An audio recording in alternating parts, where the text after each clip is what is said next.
Hey guys, welcome back to our channel, and today we're going to be reviewing a new perfume by the House of Karen, DKNY's Be Tempted. It is a really beautiful, seductive red perfume with a snake around it, so we're going to get into it, okay? Mwah. The box this time around is red. Yeah, it just kind of has like the DKNY right there written, Donna Karen, New York. It kind of has Be Tempted written right there, DKNY. DKNY on the top again. It kind of has like this snake going through an apple, which is like really pretty and really cool. And yeah, I've seen advertisements of this box. There's two variations of it, I believe. There's this plain one right here, and then there's one with a snake scale going around it. I'll insert a photo right here. I kind of wish it was like that, but this isn't bad either. Now, the bottle is the coolest aspect. Let me just get a little bit closer. So yeah, as you guys can see, it is just kind of like red, deep cherry. Yeah, it just kind of has like this metallic top, and it's just like deep red right here, and it has like the snake going through it. Just kind of has like the atomizer right there. If you press it, it'll come out eventually. But yeah, it's very pretty. I love the bottle. Let's see what it smells like. So this perfume contains notes of black currant flower, devil's licorice accord, red fruit accord infused with wine sap apple accord, rose oil essential, violet, orange flower, Indonesian patchouli oil, vanilla cream, oriental myrrh resins. Alright guys, so we have some really interesting notes within the perfume, and I have all three of the strongest ones. I have the devil's licorice, I have the vanilla cream, and I have the red forbidden fruits. So we're going to get into the weakest of the three, okay? So surprisingly, the weakest note within the three is the red fruit accord, and it's the wine sap apple accord, of course. And yeah, it's just kind of a mixture of the two. It gives it like this very sweet red plush fruit kind of a juiciness to it. Think of it more like a fall fruit, very candy-like.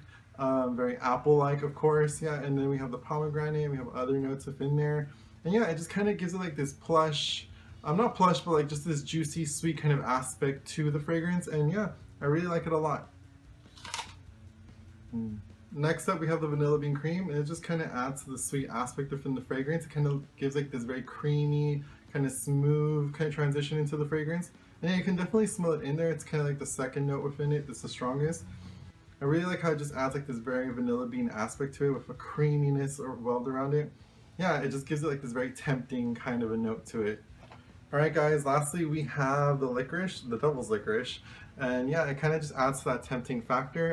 It kind of gives it like this very sweet, kind of almost medical kind of a smell to it. I don't know if you guys smelled licorice before, but it just kind of has that smell to it.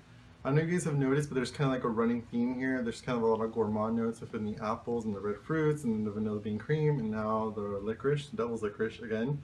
And yeah, it just kind of gives it like this gourmand kind of an aspect. It's not as sweet as other perfumes would be, but it does have an edible, tempting kind of a taste to it. Yeah, so this note kind of gives it like a spice and sweet element, sugar and spice and everything nice. Only because licorice is a spice, but it is used as a candy sometimes. But yeah, it's a mixture of the two, and it is very tempting. In terms of sillage, it does not spread that far. It is kind of close to the skin. It starts off very moderate, but as people are close to you, it just kind of has like a bit of an intense smell to it. In terms of longevity, it'll last probably 7 hours at the most. I have this for like a couple days, and as I've been wearing it, I noticed that it's probably lasted like 7 hours at the most, only because it does start off with a moderate impact, but as the day progresses, it just kind of gets lighter and lighter again, the same as sillage and longevity. But yeah, 7 hours at the best. In terms of where to wear it, I would say at night. That's the best time to wear it, only because it is kind of like geared more towards an oriental kind of a night scent. In terms of where to wear it, I would say it a night out with friends. Honestly, I don't think it's appropriate for a date or for a club or anything like that, but having fun with friends and going to the movies and stuff, it's a really interesting scent to wear when you're being bad and you're having a bad night out. And in terms of whether it's more masculine or feminine, I would say it's a little bit unisex actually, only because licorice tends to have like this very masculine tone to it sometimes, and yeah, it can kind of gear it more towards that way. So I would say it's a little bit, it is a feminine fragrance, but it's geared towards to be a little bit more unisex than the usual.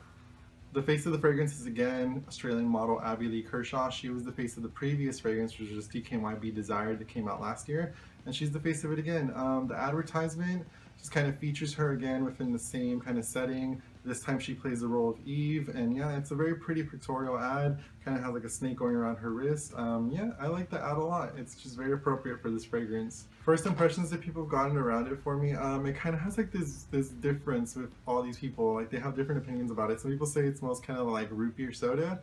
Some people say it smells a little bit medical. Some people just like it overall. It kind of has like a sweet kind of note to it.